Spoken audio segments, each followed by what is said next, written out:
Señor, oremos.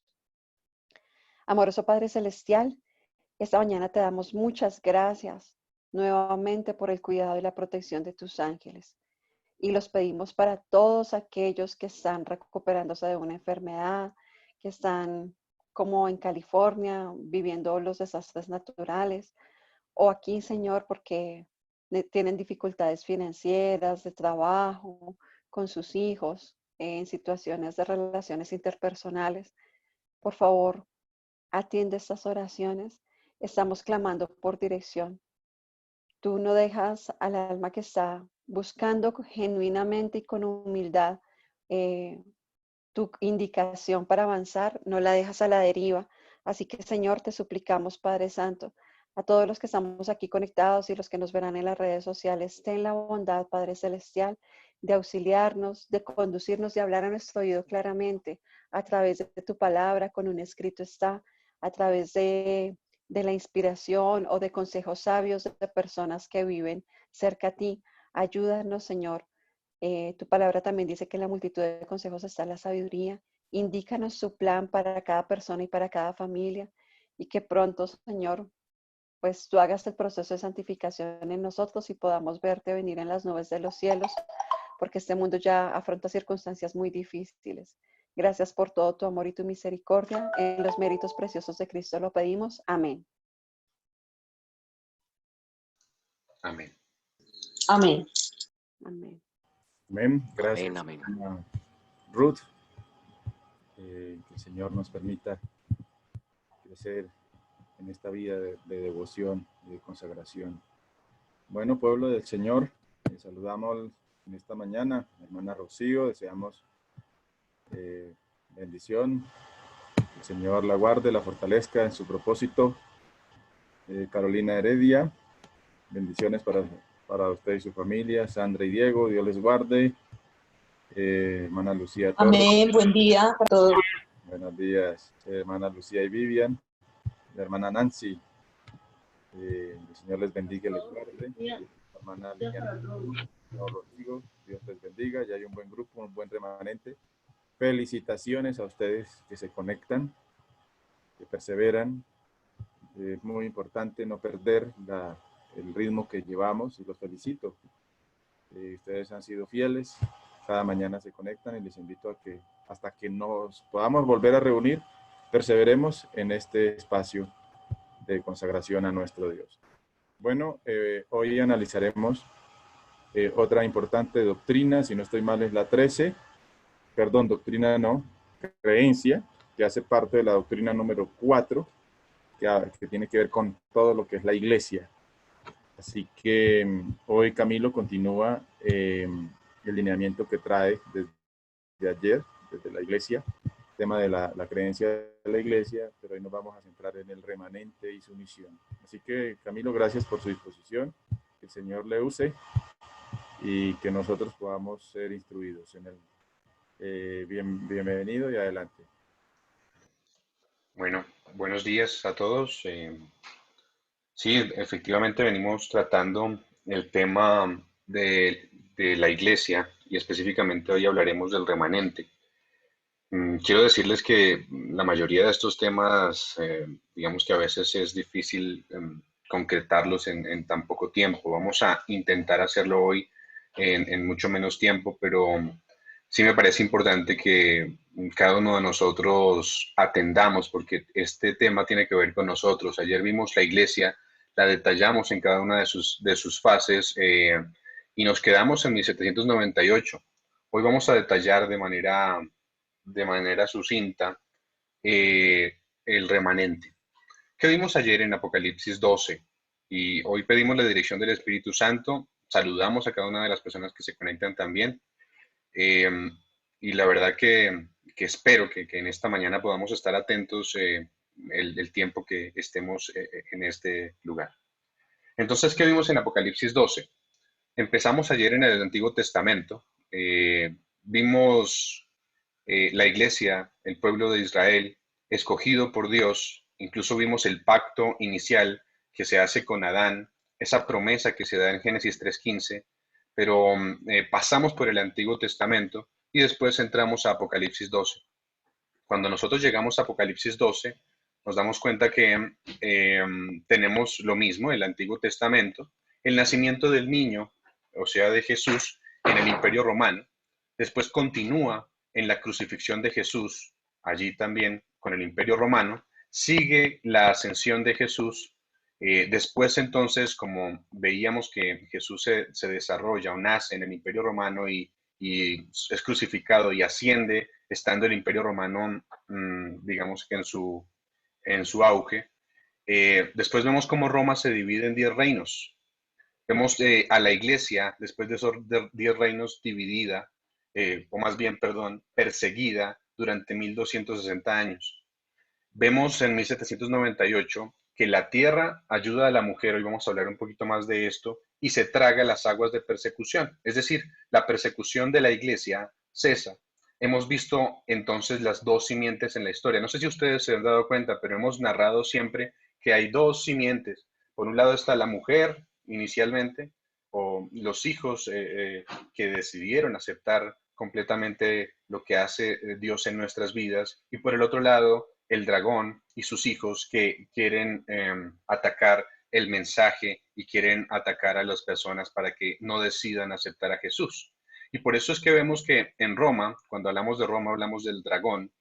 El dragón siempre ha querido hacer lo que decía Génesis 3:15, molestar a la mujer, tratar de morder allí su calcañar, pero la profecía nos decía específicamente cómo Jesús iba a venir y también se iba a encargar de aplastarle la cabeza. Eso pasó de alguna manera en la cruz y en la ascensión de Jesús, pero vemos de todas maneras que la iglesia sigue desarrollándose y hasta el final va a tener ese problema porque Satanás, como lo dijo Apocalipsis 12:17, porque no se termina la profecía en lo que nosotros vimos ayer acerca de la iglesia, vimos hasta que la persecución cesa, pero vimos como Apocalipsis 12:17 nos dice que entonces el dragón se llenó de ira contra la mujer y se fue a hacer guerra contra el resto de la descendencia de ella, los que guardan los mandamientos de Dios y tienen el testimonio de Jesucristo. Así que nos centraremos en esta mañana en eso. Nos centraremos en ese remanente. Si nos damos cuenta, hemos visto cómo la iglesia se desarrolla a través de la historia, desde el pueblo de Israel, desde Adán incluso, cómo se desarrolla a través de la historia, pero hemos llegado a este pasaje en Apocalipsis 12:17 que nos dice que después de que hay un tiempo de persecución, la persecución cesa, pero después de este tiempo entonces va a llegar un remanente. Ese remanente que tiene ciertas características que obviamente vienen de la misma iglesia durante todos los siglos, pero aquí habla de dos características importantes, que guardan los mandamientos de Dios y tienen el testimonio de Jesucristo. Y a esta palabra que está aquí se le llama el remanente, ¿no? Porque dice el resto de lo que queda de la mujer, el resto, el remanente. Ya vamos a identificar esto, pero identifiquemos en lo que nos quedamos ayer. La iglesia nuevamente, quiero volver a tratar un par de textos para que tengamos atención o para que pongamos atención acerca de la iglesia. Entonces, vimos un sistema llamado iglesia y que sí existe definitivamente un sistema llamado iglesia en la Biblia. Nosotros muchas veces pensamos que no, que somos individuos y como individuos podemos acercarnos de manera individual precisamente a Dios. Y sí, podemos hacerlo de manera individual, pero Dios busca un pueblo, lo hemos visto, para volver a restaurar una verdad y que a través de ese pueblo nosotros seamos luz hacia otros.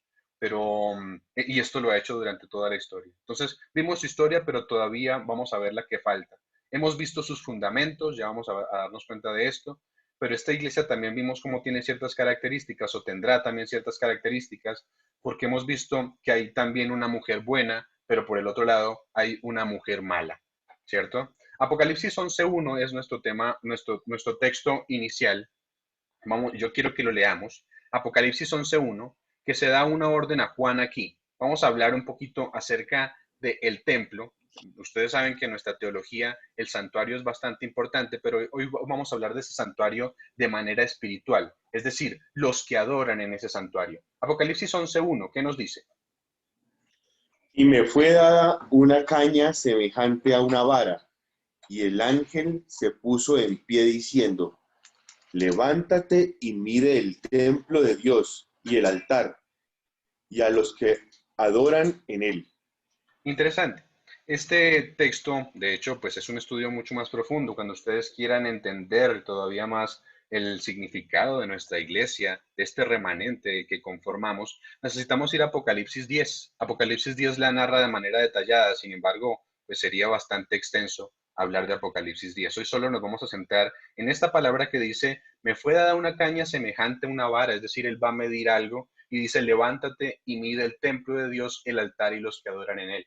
Ahora, ¿cuál es el templo que se va a medir acá, en este versículo, ¿cierto? ¿Dónde estará ese templo? En el cielo, el templo de Dios es el santuario celestial, ustedes lo saben, pero ¿saben que en la tierra el templo de Dios es su iglesia? En el cielo, el templo de Dios es el santuario celestial, pero en la tierra, es decir, las vidas de los que se van a medir, los que adoran en él, esas vidas de los que se van a medir es su iglesia. El templo literal entonces está en el cielo, pero el espiritual, es decir, su iglesia está aquí en la tierra. En el Antiguo Testamento, ¿a quiénes se evaluaba en el santuario? Que ustedes puedan recordar. Cuando vamos al asunto del santuario, las vidas de quiénes se evaluaban allá.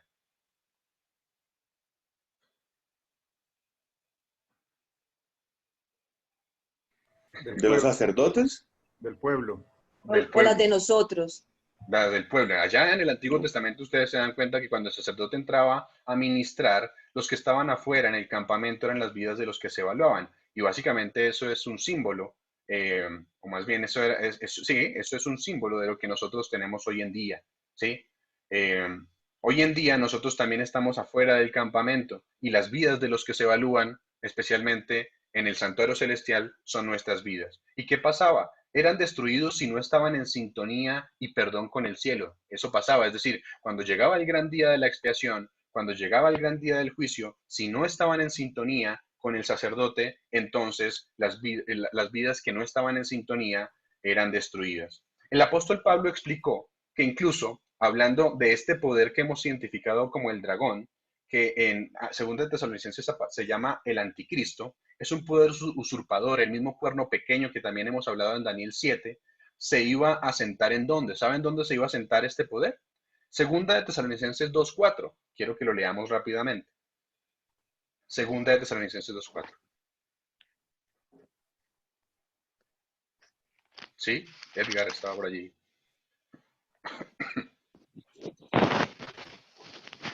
Sí, dice allí, Muchas gracias. el cual se opone y se levanta contra todo lo que se llama Dios o es objeto de culto, tanto que se sienta en el templo de Dios como Dios, haciéndose pasar por Dios. Aquí está hablando específicamente de ese poder, el anticristo. Durante toda la época, ya lo dijimos, el dragón ha estado en puja con su iglesia y también con la simiente, o sea, Jesús. Ha estado en esa puja, en ese conflicto, el cual llamamos el gran conflicto, del cual también hablamos aquí. Y aquí nos narra esa naturaleza del gran conflicto. Dice que ese anticristo, ese poder, ese dragón, la serpiente antigua que se llama Diablo y Satanás, dice que se opone y se levanta contra todo lo que se llama Dios, que es básicamente lo que siempre ha querido, o es objeto de culto, dice acá, tanto que se sienta en el templo, dice aquí importante, se sienta en el templo de Dios como Dios, haciéndose pasar por Dios. Los teólogos protestantes afirman que el templo judío, cuando ustedes cuando ustedes escuchan a los protestantes en general, dicen que el templo judío se va a reconstruir y que el anticristo se va a sentar en un sitio que es literal y que se va a sentar en la tierra en el Medio Oriente. Entonces, por eso están esperando a que ese conflicto cese para que se pueda reconstruir el templo y para que de repente se pueda cumplir la profecía de que el anticristo se siente. Pero básicamente nosotros sabemos que eso no es verdad, porque si el templo está en el cielo, es imposible que este poder se siente allí. No se puede sentar allí porque ese templo, como lo hemos visto, está en el cielo. Entonces, ¿en dónde se va a sentar este anticristo? Básicamente en el templo espiritual, como lo hemos visto, que es su iglesia. Las vidas de los que profesan son las que se evalúan allí. Así que lo que va a hacer es que se va a sentar en ese templo, que es su iglesia, la iglesia que constituyó, que hemos rastreado ayer, la iglesia del Nuevo Testamento. Allí es donde se sentó durante un tiempo y se volverá a sentar específicamente para tratar de falsificar el sistema verdadero que se desarrolla en el santuario. No vamos a hablar hoy del santuario, más adelante lo hablaremos, pero quiero que entendamos que el templo espiritual... esta es la iglesia que está diciendo el ángel a Juan que mida.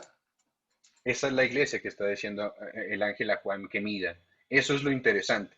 Pero hoy vamos a darnos cuenta que más adelante esta iglesia tiene un remanente y el anticristo va a volverse a sentar allí en el santuario y ya se ha sentado en el santuario, pero en el santuario espiritual que somos nosotros, es decir, en su iglesia, tratando de falsificar el sistema que en el cielo Dios ya estableció, es decir, el continuo.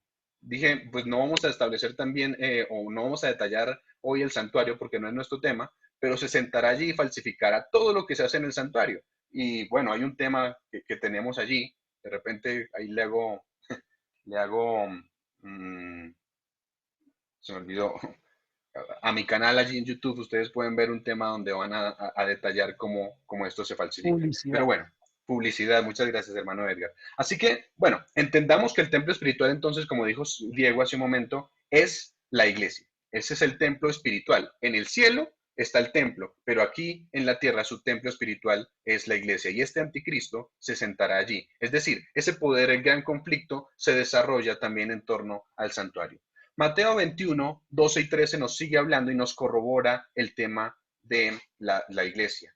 Mateo 21, 12 y 13. ¿Qué pensaba Jesús acerca si había un templo espiritual? ¿Será que había un templo espiritual? Mateo 21, 12 y versículo 13.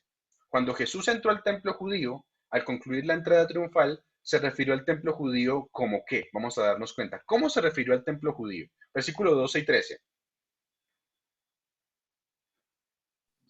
Voy a leer. Por favor. Mateo 21, 12 y 13. Sí, señor. Tiene por título la purificación del templo. Y entró Muy bien. Jesús en el templo de Dios y echó fuera a todos los que vendían y compraban en el templo y volcó las mesas de los cambistas y las sillas de los que vendían palomas.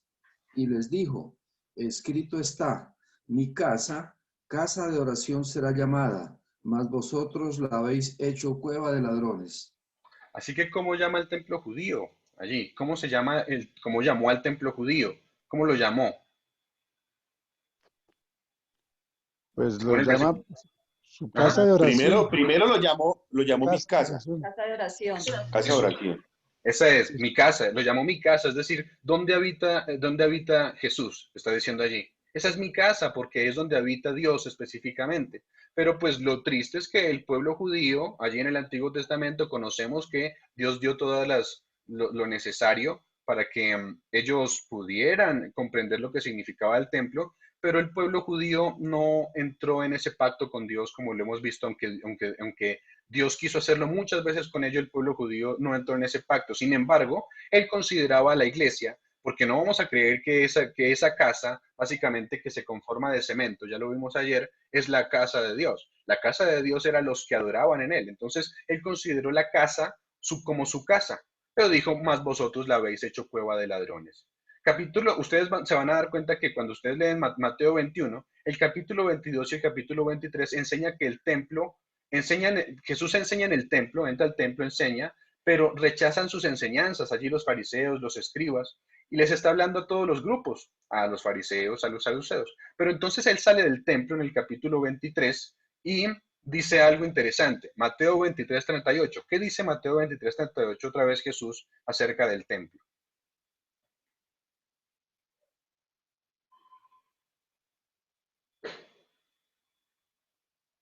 22:38. 23:38.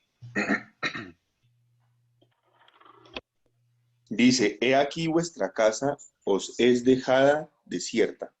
Así que la casa de los judíos fue dejada desierta, como más adelante ya iba a pasar, los judíos iban a ser rechazados, pero la iglesia no termina porque nosotros nos hemos dado cuenta que la iglesia continúa. Es decir, ahora ya no son el pueblo escogido y Dios entonces ahora dice, ya no hay judío ni griego, ahora el evangelio se abre también a los gentiles, es decir, la iglesia inicial de donde iba a nacer, digamos, de donde iba a nacer la verdad, ahora se expande, ¿cierto? Y no quiere decir que antes, en el Antiguo Testamento, cuando el pueblo judío era la iglesia de Dios, otras personas no se podían convertir. Ya vimos que el objetivo de que el pueblo judío fuera la iglesia de Dios es que llevara a otras personas al conocimiento de la verdad que Dios les había dado como pueblo. Eso es lo mismo que busca en el Nuevo Testamento con la iglesia cristiana. Entonces, ¿en dónde dice que el templo de la tierra entonces es la iglesia? Dice, ya vimos que Jesús mide nuestras vidas en el cielo, que Jesús mide nuestras vidas terrenales en el templo celestial. Lo leímos ayer, Efesios 19 al 22. Y digamos que no lo voy a detallar tanto, sino solamente lo vamos a leer rápidamente porque ayer lo leímos. Pero quiero corroborar que incluso después de que él llama templo o su pueblo, mi casa, al templo judío, después entonces él establece, como lo acabamos de decir, sigue estableciendo la iglesia o continúa con la iglesia, pero ya abierta a todos los gentiles. Efesios 2, del 19 al 22.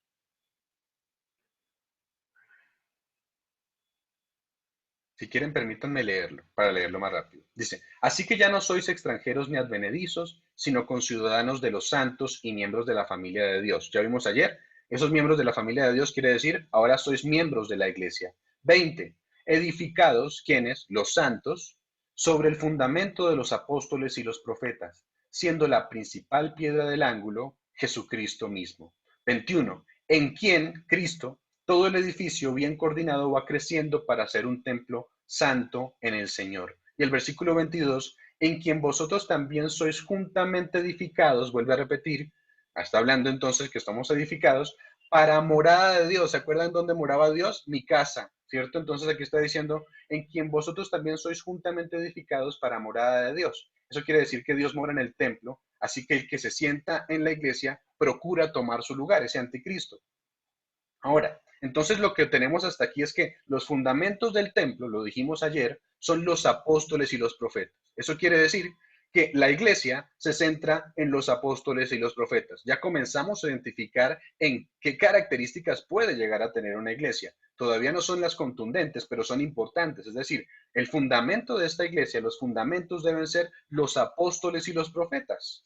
Ya lo vamos a ver, ya lo vimos, ¿no? Antiguo y Nuevo Testamento, en eso se debe centrar una iglesia, los apóstoles y los profetas. No solamente yo debo centrarme en los apóstoles, a veces nosotros queremos solamente leer los evangelios, pero la Biblia es completa. Me está diciendo que la iglesia se centra en las enseñanzas tanto de los apóstoles como de los profetas. Y vamos a darnos cuenta que los profetas hablaban específicamente de Jesús. La piedra principal de esta iglesia y lo más importante de esta iglesia es que se centra en Jesucristo. Así que debemos encontrar una iglesia que se centre en Jesucristo, que Jesucristo sea su Dios específicamente, que Jesucristo sea la clave de todo, porque por Él somos salvos y fuimos salvos. Y las piedras que están edificadas, las que edifican esa iglesia, son los creyentes. La iglesia no podría conformarse si no hay creyentes, ¿sí? Es decir, claro, tenemos los apóstoles, los profetas, tenemos a Jesucristo, esto es lo más importante, pero las piedras que están edificadas sobre esta estructura son los creyentes, ¿sí? Y básicamente también tenemos, según lo que nos dice el versículo 22, el Espíritu Santo. El Espíritu Santo debe estar en la iglesia. Ojo con aquellos que dicen que el Espíritu Santo simplemente es una fuerza activa. No, el Espíritu Santo es una persona y es muy importante en el plan de la salvación, como ya lo hemos visto previamente, ¿cierto? El Espíritu Santo es el que está digamos, a cargo de esta iglesia, sosteniendo esta iglesia. Dos textos más. Primera de Pedro 2:4. Primera de Pedro 2:4 y versículo 5.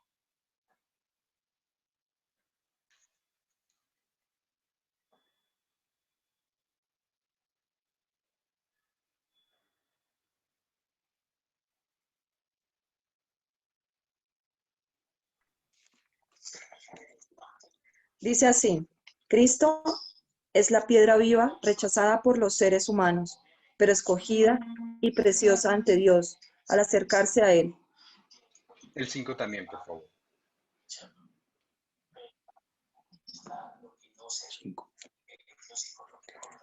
Dice, ¿el 5 también?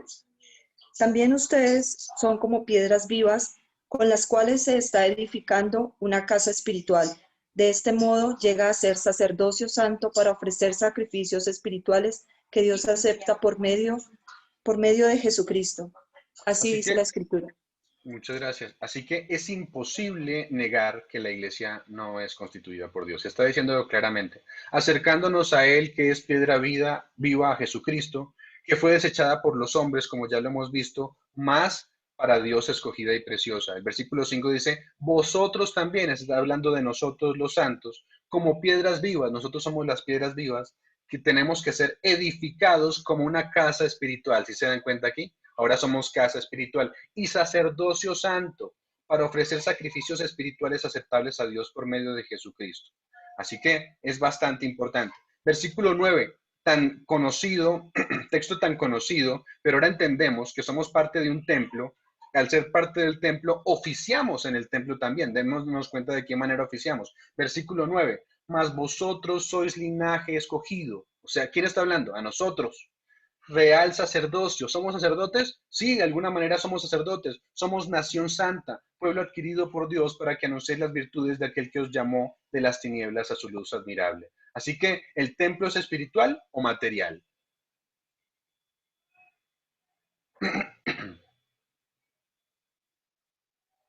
El templo es espiritual y el templo es su iglesia. Primera de Timoteo 3:5, también lo voy a leer yo, también escrita por Pablo. Leemos en el versículo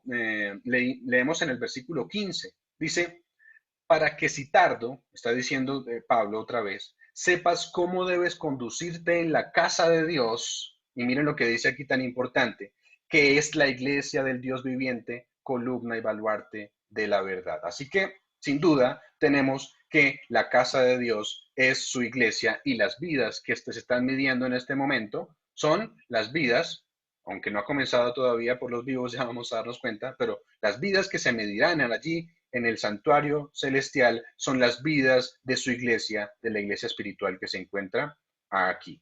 Tengo más textos, pero me voy a saltar esos textos porque tenemos algo más importante. Así que continuamos ahora sí con el remanente, ¿cierto? Ya hemos visto algunas características también que son importantes. De hecho, no me quiero saltar algunos. Si ustedes leen Primera de Corintios 12, no lo vamos a leer, pero ustedes ya lo hemos visto que son los dones espirituales, ¿cierto? Pero Primera de Corintios 12 nos habla que nosotros como iglesia somos un cuerpo y que cada uno tiene un don en ese cuerpo. Y dice, por ejemplo, el versículo 18, mas ahora Dios ha colocado los miembros a cada uno de ellos en el cuerpo como Él quiso. Versículo 19, porque si todos fueran un solo miembro, ¿dónde estaría el cuerpo? Pero ahora somos muchos los miembros, pero el cuerpo es uno solo. Vosotros, pues, sois el cuerpo de Cristo, dice allí, y miembros cada uno en particular. Así que la iglesia también es el cuerpo de Cristo y nosotros somos miembros de ese cuerpo de Cristo. Por eso dice más adelante que no dejándonos de congregar, como muchos tienen por costumbre. Ahí está la importancia de congregarnos, básicamente porque cuando nos congregamos crecemos como cuerpo. Importante esa parte. Ahora sí, entonces el remanente. Dijimos que esta no era la terminación de la profecía, porque después del periodo de los 1260 años de persecución en Roma, que Roma hace a la iglesia, específicamente el poder papal, ¿cierto? La tierra ayuda a la mujer y entonces cesa la persecución en esa fecha, 1798. En Apocalipsis 12:17 nos lo dice, que habrá una última etapa de persecución. Es decir, ya hubo una etapa de persecución, hay un tiempo de paz, pero va a volver a haber una etapa de persecución. ¿Dónde nos lo dice? Leámoslo otra vez. Apocalipsis 12:17. ¿Quién lo quiere leer? Y si lo buscan un poquito más rápido, podemos, digamos que, avanzar. Apocalipsis 12, versículo 17. Ya lo leímos. Dice, entonces el dragón se enfureció contra la mujer y se fue a hacer guerra contra el remanente de la simiente de ella, los cuales guardan los mandamientos de Dios y tienen el testimonio de Jesucristo. Entonces habrá una persecución final, ¿cierto? Después de un periodo de paz, cuando la tierra se traga las aguas, y eso entonces va a enfurecer bastante al dragón, que no pudo contra la iglesia del periodo de los 1260 días, no pudo contra Jesús. Jesús se fue al cielo y como no pudo, entonces se va contra el remanente. ¿Pero el remanente de qué? De lo que hemos hablado, de la iglesia, ¿cierto? ¿Qué es el remanente? Cuando hablamos del remanente, ¿a qué nos referimos cuando nos referimos al remanente? Hablemos en términos de telas, pues yo no soy un diseñador textil ni nada de eso, pero hablemos en términos de telas, ¿cierto? Cuando hablamos en términos de telas, de repente, no sé, yo tengo un vestido, estoy haciendo un vestido, pero ese vestido compré una tela y resulta que cuando lo fui a hacer me faltó algo. Yo voy entonces a buscar un remanente a la tienda, ¿sí? Voy a buscar un remanente a la tienda, pero ¿qué tiene que tener ese remanente? ¿Será que yo le puedo poner cualquier parche? No, necesito encontrar la misma tela, ¿cierto? Y la misma tela debe tener la misma trama, debe tener el mismo color, debe tener el mismo material. Si no tiene la misma trama, si no tiene el mismo color, si no tiene el mismo material, entonces básicamente pues no es el remanente de la tela que yo tenía.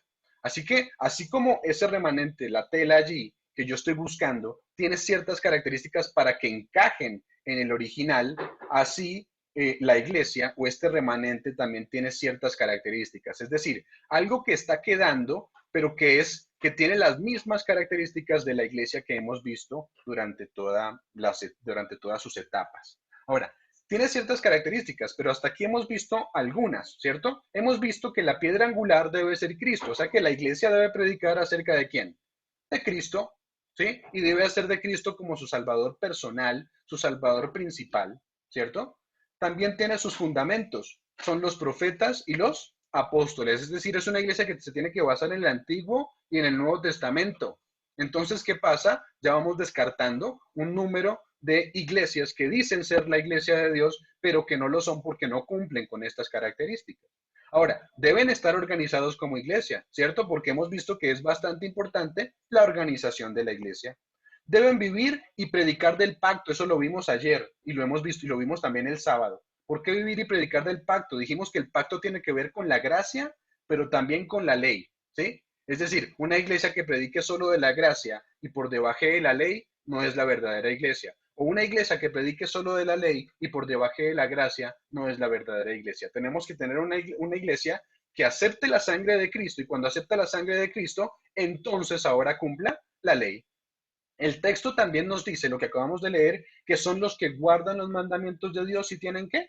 El testimonio de Jesucristo. Varias características y vamos a encontrar muchas más. Adelantémonos primero en los que guardan los mandamientos de Dios. ¿Qué son los mandamientos de Dios?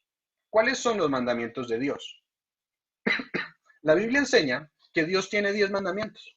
Eso es lo que la Biblia enseña. Claro, hay estatutos, ordenanzas, hay, digamos, la Torá también se refiere a todo lo que, a la ley de Moisés también, pero aquí nos damos cuenta que cuando se está refiriendo a los mandamientos, es la misma palabra que, por ejemplo, utilizara Mateo 19, 17.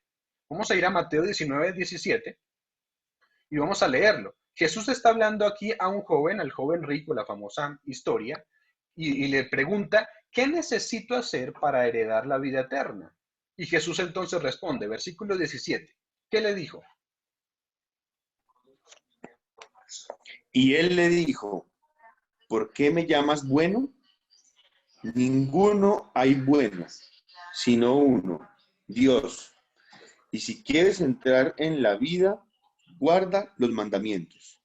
Y si ustedes siguen leyendo, se van a dar cuenta que él cita definitivamente también los mandamientos. Él dijo, ¿cuáles mandamientos? Entonces, no matarás, no adulterarás, no hurtarás, no dirás falso testimonio, y lo resumí en amar a tu prójimo como a ti mismo. Así que Jesús cita los mandamientos a este joven pequeño, a este joven específicamente, a este joven rico. Es decir, los mandamientos está haciendo referencia a los 10 mandamientos. El remanente final va a guardar los mandamientos de Dios, los 10 mandamientos específicamente. Entonces encontramos otra característica. No solo guarda los mandamientos, ¿cierto? O bueno, sí, tenemos esta característica y vamos a encontrar otra. No solo guarda estos mandamientos, es decir, los 10 mandamientos, incluyendo el sábado, porque muchas denominaciones nos hablan de guardar los mandamientos, pero hablan de 9 mandamientos, pero cuando llegamos al problema del sábado, ese problema pues lo tenemos con bastantes, diciendo que el sábado no es parte y que se abolió, pero los demás no, ¿sí? Así que tenemos eso, pero hay otra característica. ¿Cuál es la segunda característica de la que hablaba aquí? La primera es guardar los mandamientos, decía Apocalipsis 12, 17, ¿no? La segunda. Tienen los testimonios de Jesucristo, que es el espíritu de profecía. Muchas gracias, tienen el testimonio de Jesucristo. Esto es un tema que seguramente durante estas sesiones van a detallar. Creo que incluso es el tema que sigue, no estoy seguro, ¿sí? El don de la profecía.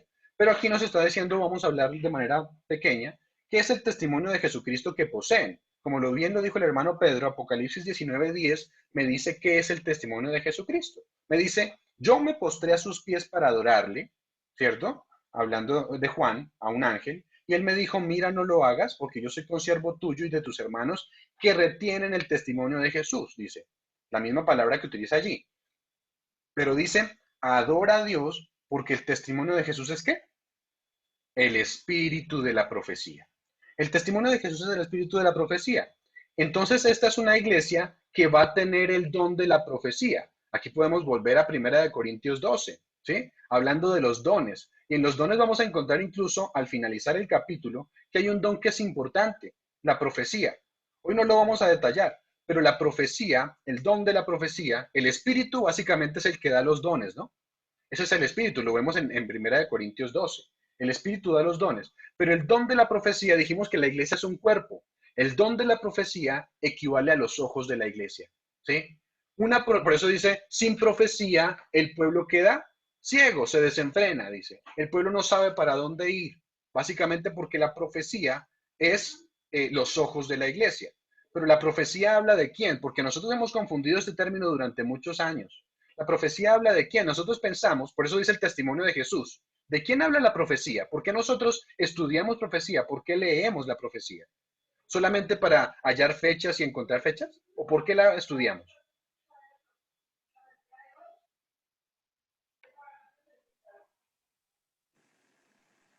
Porque nos dan luz, nos ayudan a... Porque el que habla de lo que hizo todas esas profecías, Dios estaba en el control de eso, habla de él.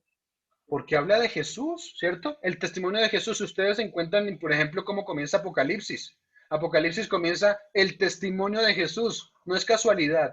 El testimonio de Jesús quiere decir que nos está hablando de quién, de Jesús. El centro de la profecía es Jesús. Eso no lo hemos comprendido nosotros a veces como adventistas. Pensamos que las fechas son lo importante, pero lo importante aquí es que la profecía nos habla de Jesús. Por eso en el medio de la iglesia tiene que haber profecía, el espíritu de la profecía, porque ella nos habla de Jesús. ¿Y qué hizo Jesús? Pues ahí sí lo podemos ver en los diferentes evangelios. Jesús guardaba el sábado, Jesús guardaba todo lo que pasaba en el Antiguo Testamento. Y Jesús vino a darnos ejemplo. Jesús murió por nosotros, lo más importante, el sacrificio, el pacto. La profecía nos está hablando específicamente de ello. Así que la profecía, el Espíritu Santo es el quien da los dones del Espíritu y son entonces los ojos del pueblo. Este remanente tiene entonces también la característica de tener el don de la profecía en su medio. Encuentren una iglesia que hable de la profecía y hable de la profecía de manera correcta, centrándose en Jesús, y entonces esa iglesia es el remanente. Apocalipsis 12, ya lo hemos visto y voy a volver a repasar. Entonces empieza en el Antiguo Testamento, continúa con el nacimiento del niño, estamos en ese momento en el Imperio Romano, continúa con la victoria del niño que creció y murió en la cruz en el Calvario, y estamos todavía en el Imperio Romano, sigue con la ascensión de Jesús, estando todavía en el Imperio Romano, el dragón, que identificamos como el Imperio Romano también, o Satanás, tiene 10 cuernos, ¿sí? Aquí dicho sea de paso el dragón, porque vamos a darnos cuenta que hay diferentes poderes que representan aquí también al dragón, ¿cierto? El dragón es Satanás, y cuando hablamos de dragón hablamos del poder civil, pero dice que el dragón tiene 10 cuernos, ¿sí? O más bien, cuando hablamos del dragón hablamos de los poderes civiles de los cuales ha estado siempre detrás el dragón, ¿cierto? Vimos en la historia que está detrás del león, Babilonia, Medo-Persia, Grecia, y no es la excepción Roma. Así que el dragón está detrás, pero vimos que después de que Jesús sube, el dragón mucho más adelante tiene 10 cuernos, o Roma se divide en 10 cuernos en el año 476. Luego de que el dragón se divide en 10 cuernos, entonces el dragón se lanza contra la mujer por 1260 años. Aquí vemos a la Roma papal que persiguió durante 1260 años y termina en 1798. Grábense eso porque es importante. A veces yo dije que las fechas no son lo principal, pero es importante para identificar este remanente. Dice aquí, que termina entonces este poder de persecución en 1798. En 1798 la tierra ayuda a la mujer y entonces ya no es perseguida. La tierra, allí en Apocalipsis 13, ya vamos a darnos cuenta, o la tierra también de la que habla Apocalipsis 12, dice que la tierra ayudó a la mujer, representa a los Estados Unidos de Norteamérica. Eso quiere decir que después de este periodo hay un tiempo de paz, es el tiempo que actualmente vivimos. ¿Estamos viviendo en tiempo de paz? Sí, tenemos coronavirus y tenemos, pero estamos viviendo en tiempo actualmente de paz. Dice allí que luego del tiempo de paz, este tiempo se va a acabar y Satanás se va a endurecer y se va a enfurecer contra el remanente de la iglesia. ¿Sí? Satanás sabe que le queda poco tiempo, dice allí Primera de Pedro, y como sabe o Pedro allí, dice, como sabe que le queda poco tiempo, entonces anda como león rugiente buscando a quien devorar. ¿Y se va contra quién? Contra el resto, contra el final de la iglesia, contra el resto que queda de la iglesia, contra el remanente. Se lanza contra ella. ¿Y por qué se lanza contra ella? Porque guardan los 10 mandamientos. Recuerden que el sábado hablamos que la tierra va a ser destruida porque no guarda los mandamientos. Pero aquí este remanente guarda los mandamientos de Dios y atiende a la profecía que muestra a Jesús. Tiene el don de profecía, que es el espíritu de la profecía, la revelación de Jesucristo de la que nos habla Apocalipsis 1. Ahora, hay 7 características del remanente final hasta ahora. Voy a volverlas a repasar. Es importante que las entendamos. Se levanta este pueblo, se levanta después este remanente final, estamos hablando ya del remanente, no solo de la iglesia, sino del remanente, se levanta después de qué periodo. Si vamos a encontrar el remanente, ¿después de qué periodo se levanta? A ver si me estaban poniendo atención. 1798. Después de 1798. En esa fecha terminan los 1260 años de persecución. Así que este remanente se tiene que levantar después de este periodo porque dice que el dragón se fue contra el resto después de 1798, después de que la tierra ayudó a la mujer. Ahora, se levanta en la tierra, ¿sí? Eso quiere decir, cuando me refiero a la tierra, se levanta en la tierra porque la tierra ayudó a la mujer. Es decir, que se levanta ¿en dónde? En Estados Unidos de Norteamérica. Eso es importante. Entonces, se levanta después de 1798, se levanta en Estados Unidos de Norteamérica. Este remanente, otra característica, debe enseñar que se guardan ¿cuántos mandamientos? 9. 10. 10. Todos los mandamientos, incluyendo ¿cuál? El sábado. Todos los mandamientos. Este remanente debe enseñar esto. Es un remanente, otra característica, que va a tener en su medio el espíritu de la profecía. Eso quiere decir el don profético, que está fundamentada en las enseñanzas de los profetas y de los apóstoles. Lo vimos, ¿cierto? Eso quiere decir que creen en lo mismo que creyeron los profetas y creen lo mismo que creyeron los apóstoles. Antiguo y Nuevo Testamento. Su fundamento es ¿quién? Cristo Jesús. Debe creer en Jesús como Salvador, como Dios. ¿Sí? Ahí descartamos varias iglesias. Muchas personas piensan que Jesús es un ser creado, pero aquí estamos diciendo que Jesús es Dios. Así que debe creer en Jesús, que es el fundamento de la iglesia. Y finalmente, deben vivir y predicar el pacto. Eso quiere decir creer en la ley y la gracia, que son equitativos. Que la gracia me salva, pero cuando yo soy salvado, ahora entonces cumplo la ley como lo vimos. Vamos a hacer un paralelo con Apocalipsis 13. Un paralelo con Apocalipsis 13, porque Apocalipsis 13 me habla también de este poder. Miremos por unos pocos minutos la perspectiva de Apocalipsis 13, un capítulo paralelo a Apocalipsis 12. Leamos Apocalipsis 13, el versículo 12. Apocalipsis 13, versículo 12.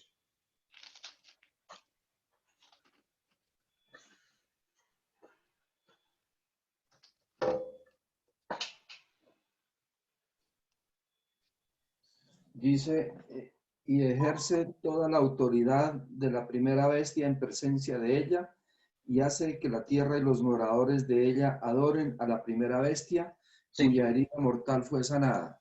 Perdón, hermano, pero me equivoqué. Es Apocalipsis 13:2. Qué pena. 13:2. Sí, señor, qué pena.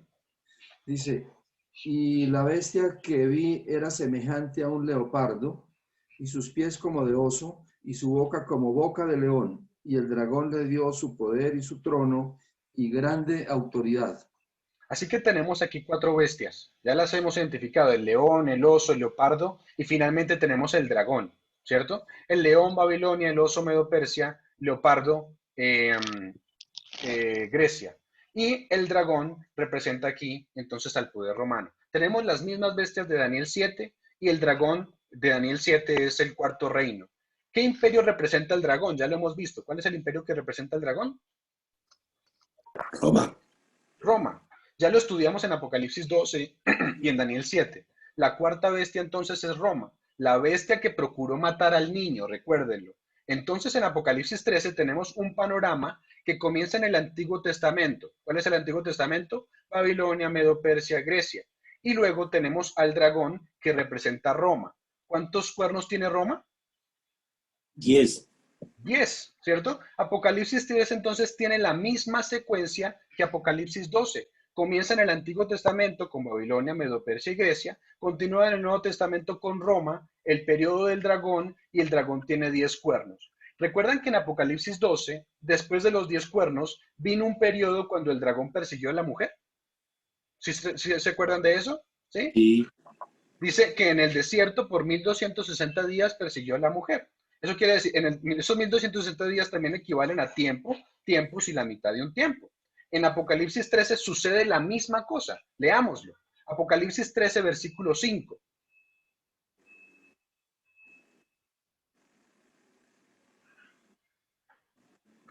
Lo leo yo.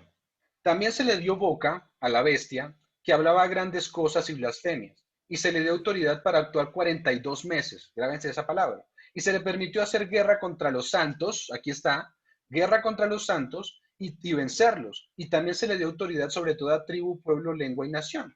Después de que el dragón tiene 10 cuernos, le da su poder y su autoridad a la bestia, ¿cierto? Y luego la bestia gobierna cuánto tiempo. Aquí dice que 42 meses. Este es el mismo periodo de los 1260 días, o tiempo, tiempos y la mitad de un tiempo.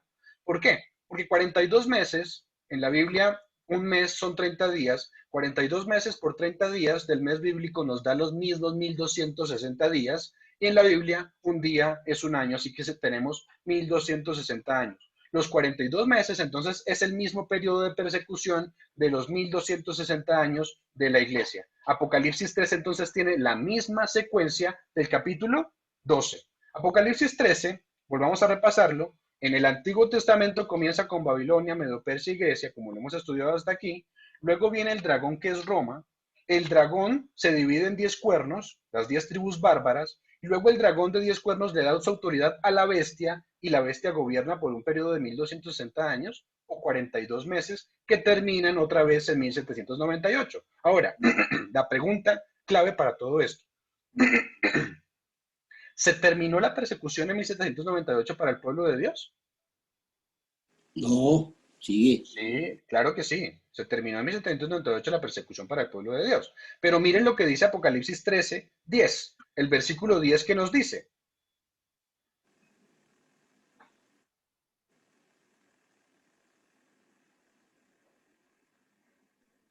Dice, el que lleva en cautividad irá en cautividad. El que a espada matare, a espada debe ser muerto. Aquí está la paciencia y la fe de los santos. Está hablando, básicamente, ¿qué recibe la bestia después de los 42 meses, después de los 1260 años? ¿Qué recibe? Herida de muerte. Una herida de muerte. Recibe una herida de muerte. Es decir, en 1798, precisamente cuando dice que la tierra ayudó a la mujer, recibe una herida mortal la bestia. Aquí está diciendo que como la bestia llevó en cautividad, ahora es llevada en cautividad, ¿cierto? Apocalipsis 13:3, por favor. 13:3. Sí. Y vi una de sus cabezas como herida de muerte, y su herida de muerte fue sanada, y se maravilló toda la tierra en pos de la bestia. Al terminar los 42 meses o los 1260 años, esta bestia que perseguía recibe entonces una herida mortal y ahora cesa por lo menos por un tiempo la persecución. En Apocalipsis 12, recuerden, la tierra ayudó a la mujer y cesó también la persecución. Aquí dice que la bestia entonces es herida y cuando es herida cesa también el tiempo de persecución. Pero tengo una pregunta. ¿La herida mortal de esta bestia va a ser sanada? Sí, lo acabamos de leer, ¿cierto? La herida mortal de esta bestia será sanada. Apocalipsis 13:3 dice, vi una de sus cabezas como herida de muerte. ¿En qué fecha? En 1798, pero su herida mortal fue sanada y se maravilló de toda la tierra en pos de la bestia.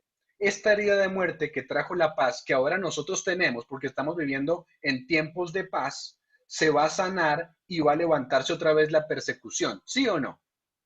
Sí, Sí, se va a levantar nuevamente la persecución. Apocalipsis 12:17, después de que la tierra ayudó a la mujer por un tiempo, nos dice lo mismo, como ya lo hemos leído, que dice, entonces el dragón se llenó de ira contra la mujer y se fue a hacer guerra contra el resto. Si se dan cuenta, estamos hablando entonces de lo mismo. En Apocalipsis 13 dice que después de que la bestia recibe su herida mortal, por un tiempo no va a haber persecución, pero luego dice que su herida mortal va a ser sanada y se va a maravillar toda la tierra en pos de la bestia y nuevamente se va a levantar la persecución. ¿Contra quién?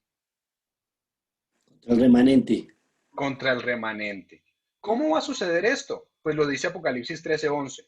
Se levanta una nación, básicamente, busquen ahí Apocalipsis 13:11, yo voy dando allí un contexto. Apocalipsis 13, se va a levantar una nación que tiene dos principios, ¿cierto? Principios semejantes a los de Jesús. Principios cristianos. ¿Cuáles son esos dos principios? La separación de la iglesia y la separación del Estado. Eso quiere decir plena libertad civil y plena libertad religiosa, pero solamente por un tiempo. Este poder representa entonces a los Estados Unidos de Norteamérica, como lo vimos, que es por primera vez reconocido como nación, ojo, no como independencia, es reconocido como nación en 1798 por Francia, cuando cae la primera bestia, es decir, el dragón, sí, la bestia que sube del mar, que es Roma.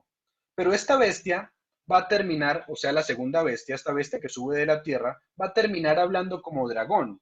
¿Cómo hablaba el dragón? Si se dan cuenta que el dragón hasta aquí lo hemos identificado varias veces, la pregunta es ¿cómo hablaba el dragón? ¿Alguno sabe cómo hablaba el dragón?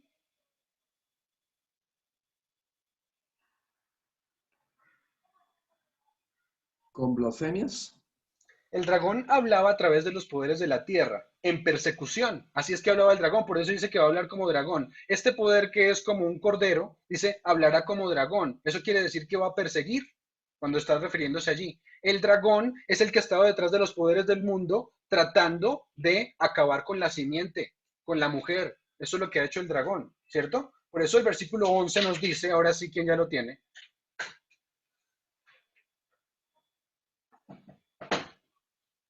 Bueno, me adelanto. Dice, Ajá. después vi otra bestia que subía de la tierra y tenía dos cuernos semejantes a los de un cordero, pero hablaba como dragón. Así que aquí está diciendo que tenía dos cuernos semejantes a los de un cordero. Esos dos cuernos son dos reinos, el civil y el religioso, de manera separada, nunca unida, ¿cierto? Pero dice, más adelante va a hablar como dragón.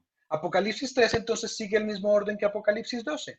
Ambos empiezan en el Antiguo Testamento, ambos continúan con el dragón, ambos el dragón tiene 10 cuernos, eso no lo leímos, pero en el versículo 1 de Apocalipsis 13 está. En ambos viene un periodo de persecución contra la mujer, contra la iglesia, los santos durante 1260 días. En ambos, al final de los 1260 días o 42 meses, la tierra ayuda a la mujer tragándose las aguas. La bestia después entonces recibe una herida de muerte, la persecución cesa y luego después de un tiempo de paz, la bestia de dos cuernos, Estados Unidos, va a hablar como un dragón, o sea, va a perseguir, y Apocalipsis 12 dice que el dragón se va a irar contra el remanente de la iglesia que guarda los mandamientos de Dios y tiene el testimonio de Jesús. ¿Podemos saber dónde se va a levantar entonces el remanente final y cuándo se va a levantar? ¿Y qué caracteriza al remanente final? Claro que sí. Tenemos que buscar el remanente después de qué fecha. Después de 1798. Tiene que nacer en dónde, en qué parte. En América. En Estados Unidos de Norteamérica, en la tierra, porque la tierra ayudó a la mujer. ¿Y qué características debe tener? Guarda los mandamientos de Dios, todos, incluyendo incluso el sábado, y debe tener el don de la profecía. El espíritu de la profecía, el tema que, sí, que seguramente seguirá. Un último punto en cuanto al remanente final, que es bastante importante. Hemos visto que los grandes enemigos al final de la historia, porque aquí los hemos visto, no los unimos, pero los hemos visto, que los enemigos del remanente final van a ser el dragón, la bestia y el falso profeta. Todos estos poderes los hemos visto. Ya los identificamos a cada uno. Mire, el dragón representa a Satanás. Eso quiere decir los poderes civiles que Satanás usa, los poderes políticos que Satanás usa para cumplir sus propósitos. La bestia que representa a la iglesia romana, la iglesia papal romana.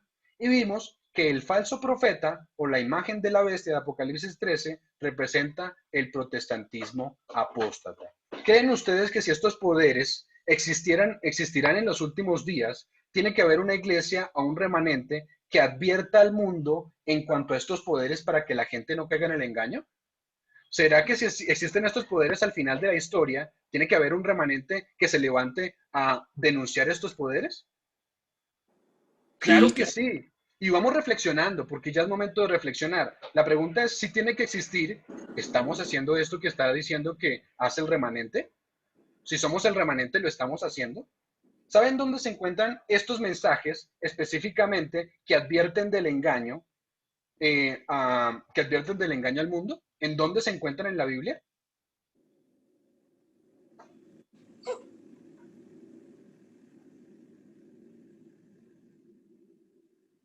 En Apocalipsis 14.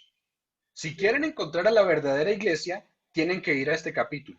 La iglesia que está enseñando Apocalipsis 14 es la que debemos encontrar, porque este es el último mensaje de Dios, el mensaje de advertencia, porque después de que se proclama este mensaje, el mensaje de los 3 ángeles, se ve a Jesús sentado en una nube, viniendo a la tierra en su segunda venida. Es decir, los mensajes se presentan y luego viene Jesús. Se presentan primero unos mensajes de advertencia y luego viene Jesús. Y adivinen quién fueron levantados para predicar estos mensajes.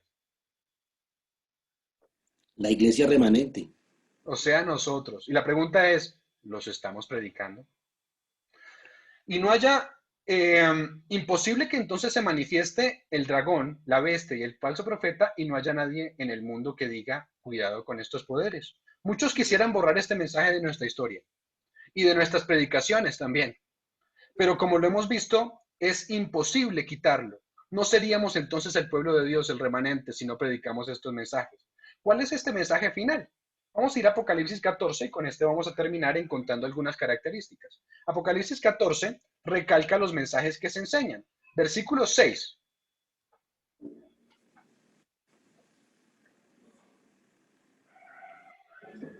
Dice, y vi volar otro ángel en medio del cielo, que tenía el evangelio eterno para predicarlo a los moradores de la tierra y a toda nación, tribu, lengua y pueblo, diciendo en alta voz, hasta ahí. Temed Entonces, a Dios y dadle gloria porque la... Oh, perdón. Tranquilo. Versículo 6 nos dice que es un mensaje que se da a nivel ¿qué?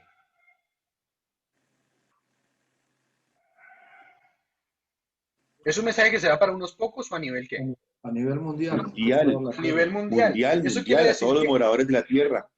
Eso quiere decir que si se da a nivel mundial, entonces la iglesia o el remanente que se levanta aquí debe ser un remanente que tenga presencia a nivel mundial, ¿o no?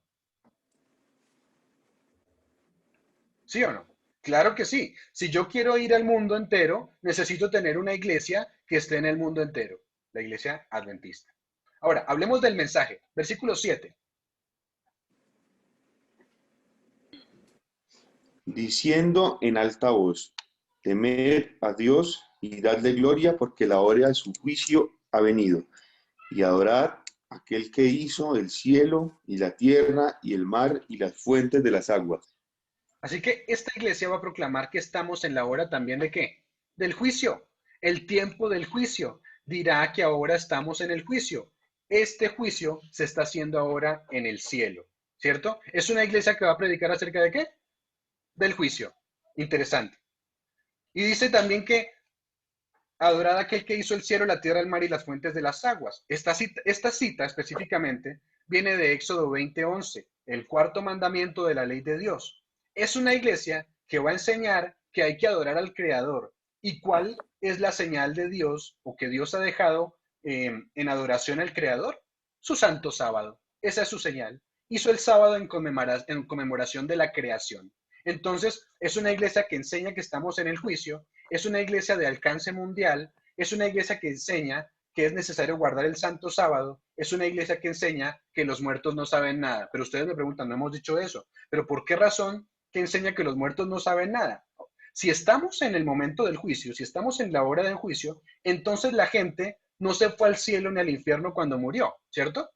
Porque si la gente se fuera al infierno o al cielo cuando muere, entonces ¿para qué un juicio? No necesitamos un juicio. Si ya recibieron su recompensa en el momento de morir, entonces no se necesita un juicio, ¿cierto? Entonces está incluido en este mensaje la idea de que los muertos están muertos y siendo juzgados, y Cristo va a venir para dar a cada quien su paga más adelante. ¿Sí se dan cuenta? Las características que simplemente nos da el versículo 7. Versículo 8. El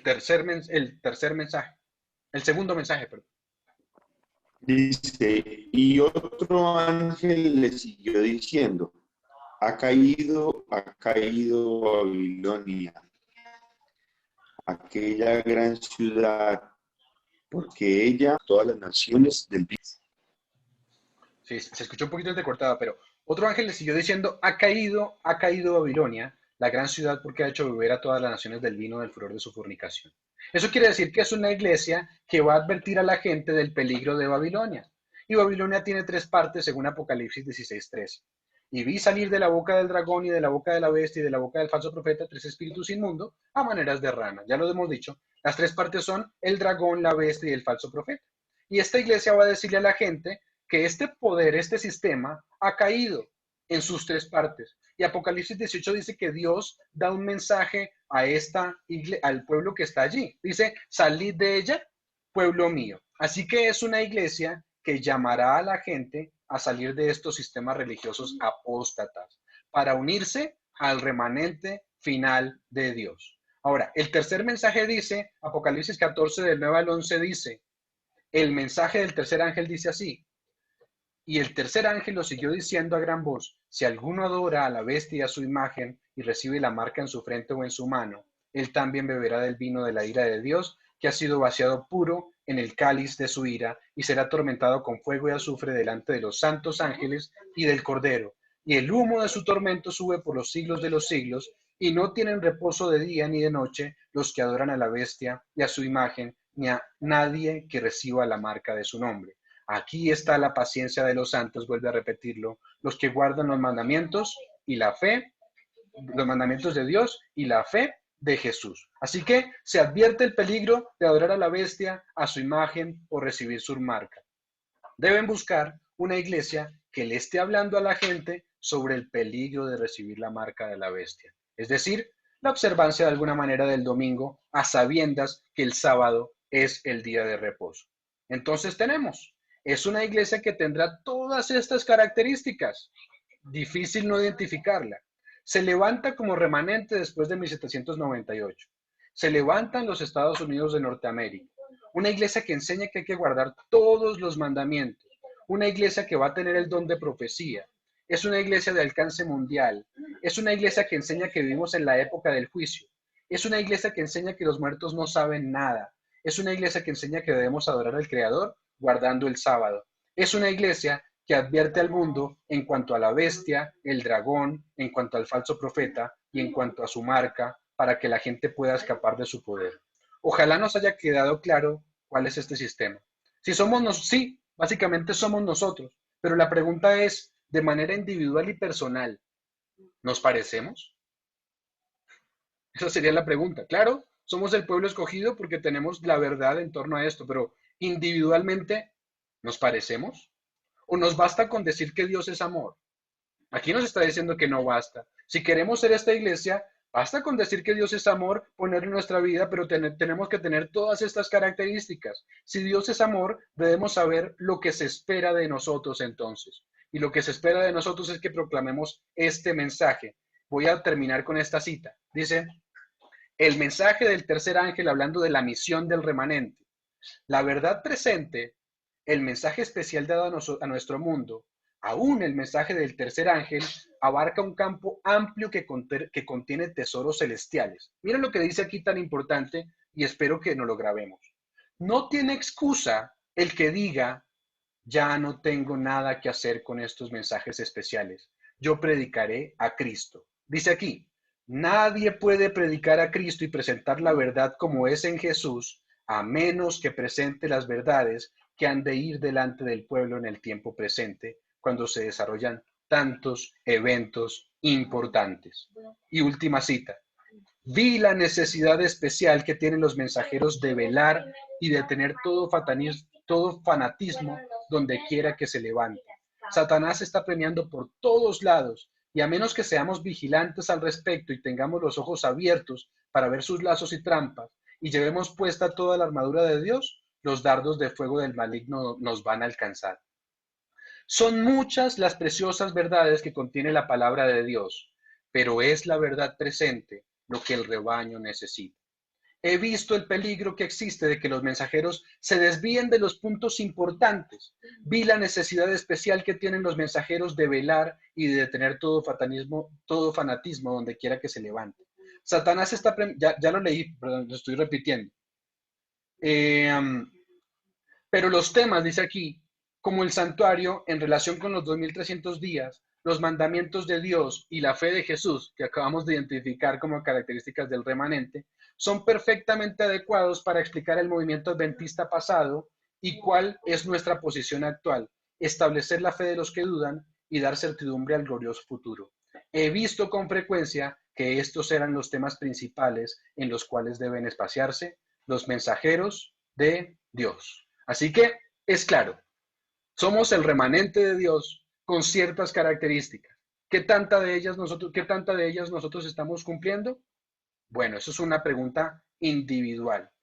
¿Qué temas estamos predicando? También es una pregunta individual, porque esta creencia tiene que ver con el remanente y su misión. Y somos el remanente. Y si tenemos esta misión, pues debe quedarnos claro que tenemos que encajar en las características que nos dice aquí la profecía.